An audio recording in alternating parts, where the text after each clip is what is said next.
Rồi bây giờ cả nhà coi công đoạn này cô làm rất là kỹ nè. Đó, cô trụng bún trong cái nồi này. Trong cái bún nước ra nước trụng. Mà không phải cô trụng một lần đâu nha, cô trụng tới 3 lần lận. Rồi bắt đầu mình bỏ vào cái tô. Đó. Bây giờ cô trụng này nữa nè. Như vậy đó. Nó mới là thấm bún nó mới ngon. Cô trụng nước lèo lại thêm một lần nữa. 3 lần. Đó, 3 lần tất cả. Rồi bắt đầu nó mới thấm.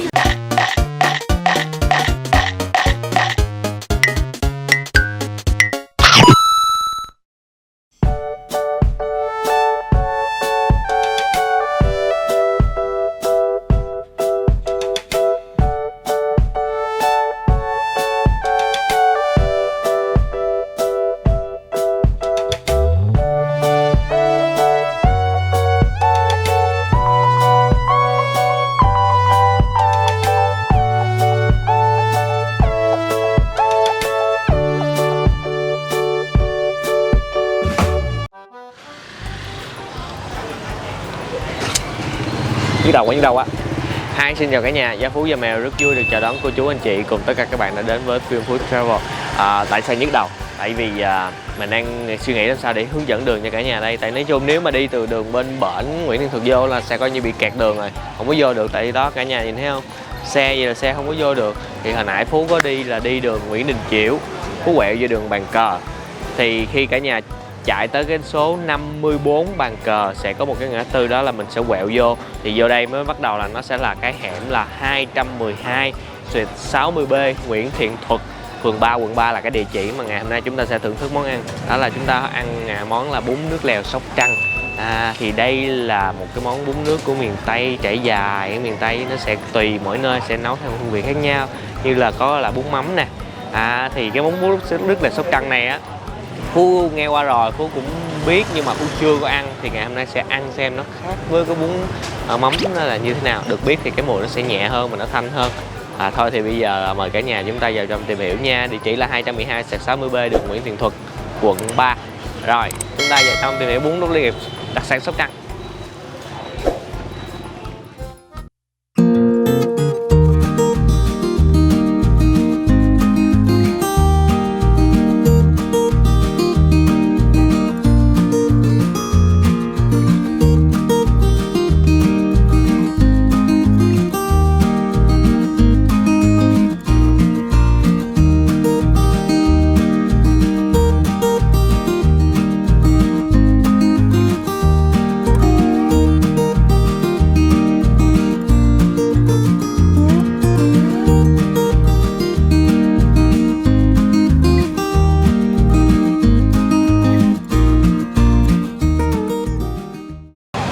Rồi, xin giới thiệu cái nhà, đây là quán của cô Liễu. Mà đầu tiên mình làm rõ nha cô ơi, cái này là bún nước lèo này là giá 35 hay 30 cô? 35 nha cả nhà. Nó bị đảo qua. Vậy là cô phải lấy cái dĩa cô sửa luôn. Mặt bên đây 35.000 nha cả nhà, không phải 30. Dạ con chào cô. Chắc là con xin phép hỏi cô bán ở đây là được bao lâu rồi cô? Tết này nữa 2 năm. 2 năm. Tết này nữa 2 năm. Đây là cô nhà mình luôn hay cô thuê? Thuê hả cô?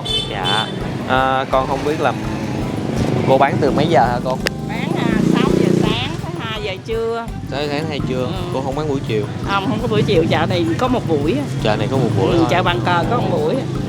Mà mình không có dự định để mình bán, như khi mà có người biết thì người ta cũng tới ăn buổi chiều cho. Nhưng mà cô không có người như cô mới bán có năm mấy cô sợ bán buổi trưa không có được á.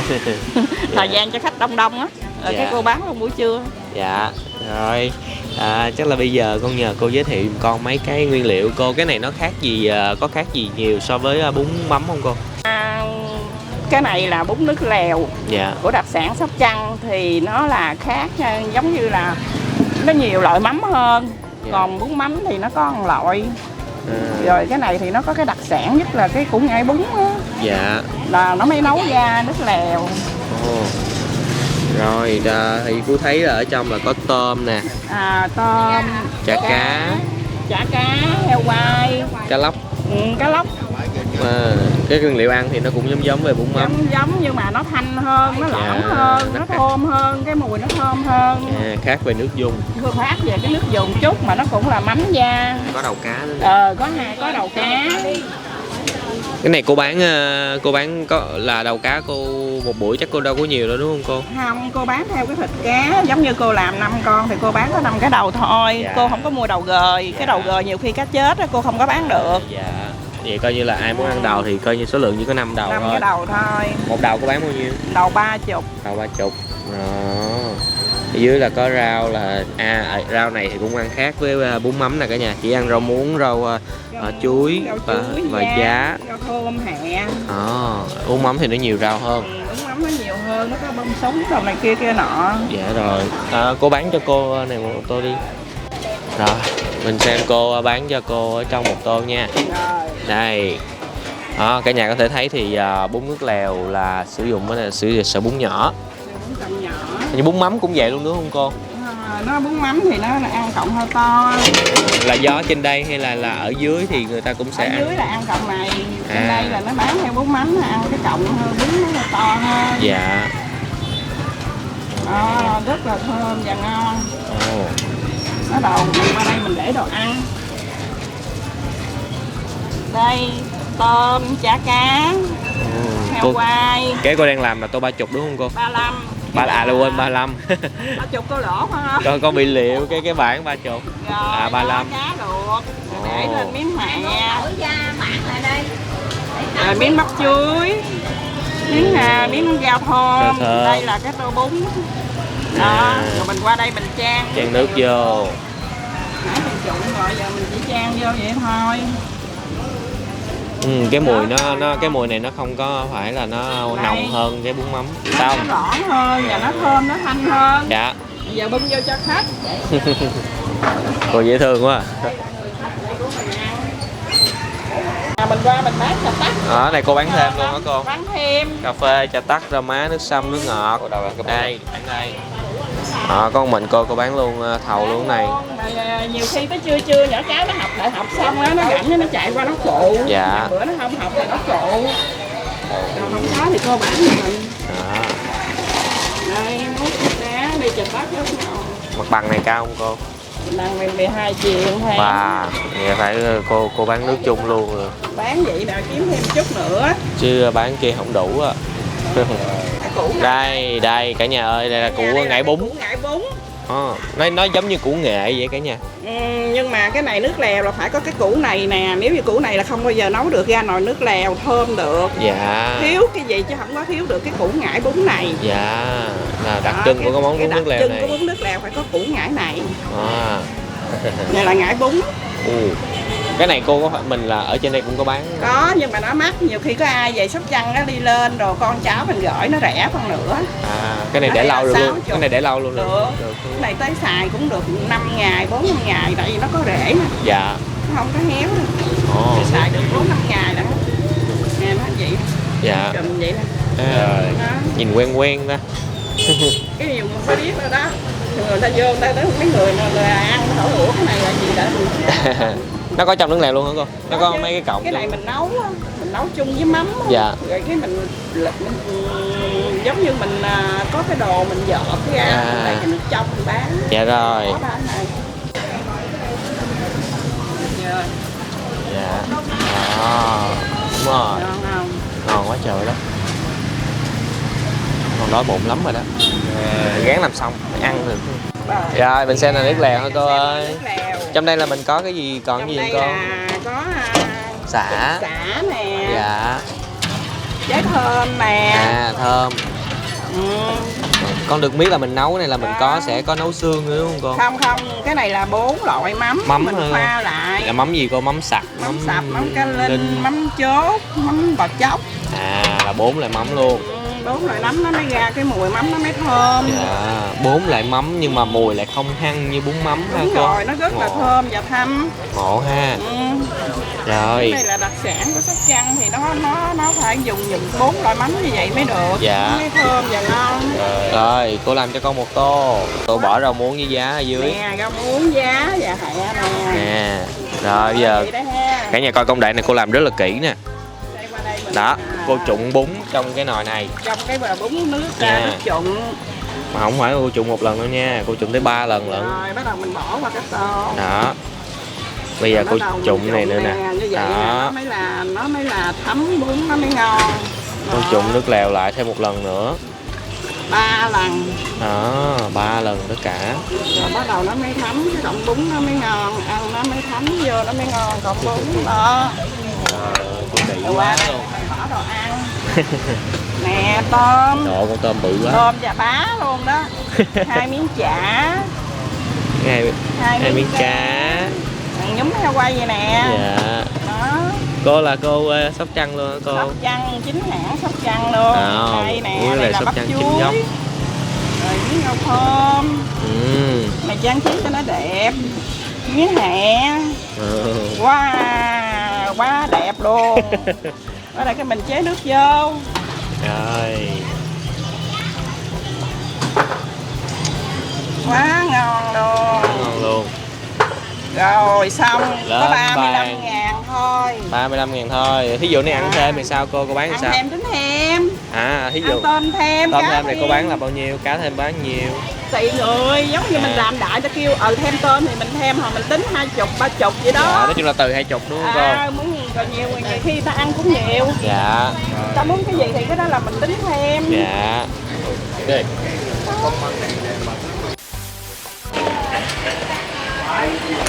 Rồi cả nhà ơi, thì bây giờ Xuân thống kê lại là cô bán từ 6 giờ sáng tới 2 giờ chiều. Con quên hỏi cô có nghỉ ngày nào không cô? Dạ, ngày chay cô cũng không nghỉ đúng không? Cô nghỉ ngày chay 2 ngày nha cả nhà ơi. Cô bán đồ chay hả cô? Cô bán cô bán món gì? Bún mì chay. Mì cuốn chay rồi. Vậy là ngày chay là có đồ ăn chay nữa cho cả nhà nha. Rồi thì bây giờ chắc là xin phép mời cả nhà cô chú anh chị cùng tới các bạn chúng ta thưởng thức món bún nước lèo Sóc Trăng 35.000. Thì cô nói là ngon nhất là nhờ cái nước mắm me này nè. Mắm me này mình thấy lẫn loãng, mình nếm thử. Cái mắm me cô làm á, mắm nó ít lắm, cái vị cốt me nó nhiều và nó là cái cốt me loại ngọt ngọt chua chua đó. Rất là đậm vị. Rồi bây giờ mình thúc miếng nước lèo Sóc Trăng nha. Đó, cái màu nó cũng thanh hơn cái bún mắm này cả nhà, nó trong hơn. Sở dĩ mình quay món này là rất lâu rồi. Cái lúc mà mình quay bún mắm thì được hình như cũng nhiều cô chú anh chị rất là muốn kiếm cái món bún nước lèo Sóc Trăng này. Bây giờ mình kiếm ra để mình quay chia sẻ luôn. Mùi thanh thiệt, nó không có nặng mùi như bún mắm. Trời ơi, cái này dễ ăn nè, ngọt thanh vô cùng. Như vậy thì ai mà kỵ cái món bún mắm, cái mùi nó quá nồng không thể mà ăn được thì chúng ta có thể ăn thử cái này. Cái mùi nó sẽ vô cùng, nó dịu và nó ngọt thanh. Cái hậu đắng của mắm á, nó không có như là cái ngải á, nó sẽ không có nhiều như là cái bún mắm.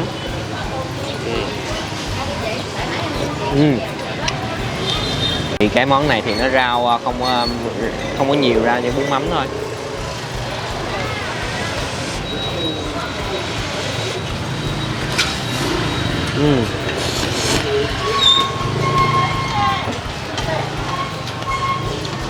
Cả nhà nhìn con tôm mà cô lột vỏ luôn, lẫn to luôn nha. Cô lột vỏ luôn mà to đùng luôn chứ không phải là như mấy con tôm ấy đâu. Như này tôm size gì, size hình gì, 32 hả? Chấm không? Từ từ. Cá nè, Xôi không, mình gấp lên cho cả nhà xem lại cái thành phần nãy, nhiều khi cô sợ cô làm nhanh quá chưa xem được. Đó, 2 miếng cá lóc. Thịt heo quay thì cái này nó cũng ăn kiểu, mình thấy là cô bán là kiểu dạng cắt miếng nhỏ nhỏ vậy. Còn bún mắm thì là nguyên miếng bự, nguyên miếng dày luôn. Miếng bún với rau nha.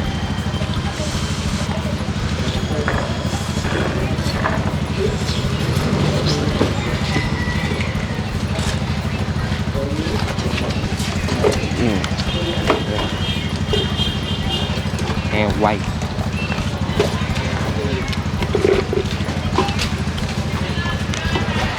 Rồi chấm nha. Đây nha. Miếng cá lóc thịt nó chắc chắn không có bị bở rớt.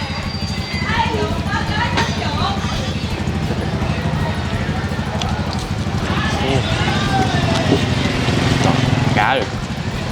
Đấy còn thịt không à. Chấm luôn. Chả cá.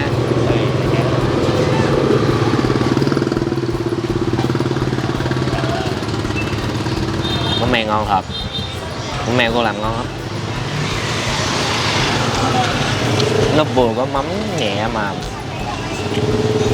cái vị me á, ngọt ngọt chua, ăn chấm vô cùng hợp. Không biết chan vô nước lèo sao ha? Chắc không ai chan đâu. Không ai chan này giờ để Phú chan thử. Làm cái nước ngon.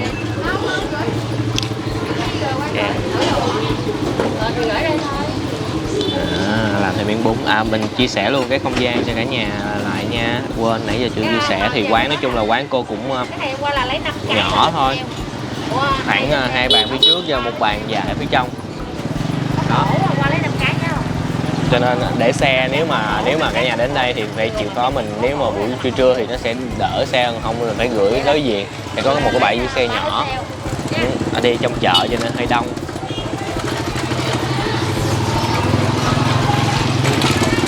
Miếng chả cá nè, không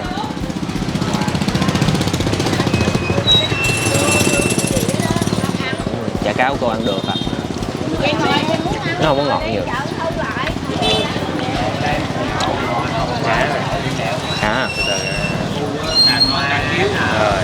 Cá cô ăn dai dai, có độ ngọt, nó không có phải thành bài ngõ từ nay đi đã chắc ngọt nữa nha. ngoài ra chị mời để thấu không Cô mấy tờ em rồi đấy con 2 tờ. Dạ rồi này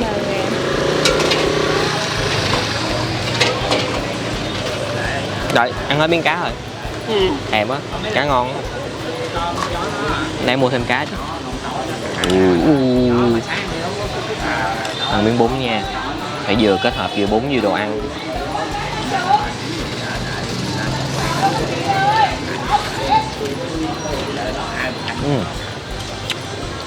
Làm sao này? Bún cô trụng kỹ với cả nhà. Đây là bạn chấm. Cho nên nó thấm và nó mềm. Nóng rồi bún ăn ngon ghê.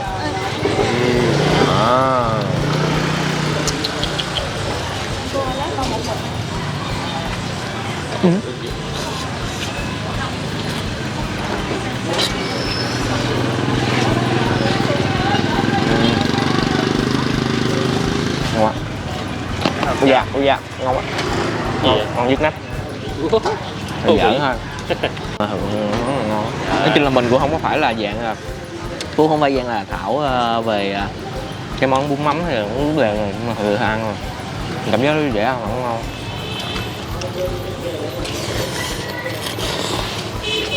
Ăn gì kêu không?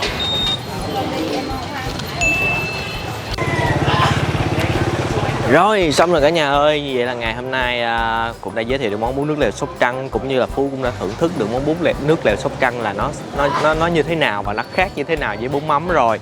Nói chung là vị nó thanh hơn là so với bún mắm là nhiều, nó dễ ăn hơn. Cho ai mà ngại cái mùi nồng của bún mắm thì hãy ăn thử cái món bún nước lèo Sóc Trăng này đi. Tuy nói là nó là một đặc sản của người Khmer, của Campuchia, thì nhưng mà về đây đã được điều tiết pha chế lại, cho nên bây giờ nó cũng là một đặc sản của Việt Nam rồi, trải dài từ miền Tây lên tới Sài Gòn luôn. Mà đặc biệt là cái món này nó mát. Cái món này giờ cái món bún mắm nó mát, tại vì thứ nhất là do trong cái nồi nước lèo á nha, của món này là coi như là không có phải dùng, không có dầu mỡ gì hết, ăn với rau cho nên ăn nó thanh mát lắm. Cả nhà ai chưa thử thì thử món này nha. Rồi, xin cảm ơn cả nhà rất là nhiều. Cô Liễu bán một tô có 35.000 thôi. Tiếc là cô chỉ bán mới buổi sáng đến khoảng 2 giờ chiều thôi. Cho nên ai muốn thử thức buổi trưa chiều hơi khó. Rồi, xin chào và hẹn gặp lại cả nhà những clip hấp dẫn kế tiếp. Đừng quên một món ngon sẽ ngon hơn nếu chúng ta thưởng thức cùng người thân, bạn bè và chia sẻ nói với tất cả mọi người. Xin chào và hẹn gặp lại cả nhà những clip hấp dẫn kế tiếp nha. Chạy qua quay cái bản lại cho bạn. Quay cái bản lại, bấm lại. 35 35 35 ngàn.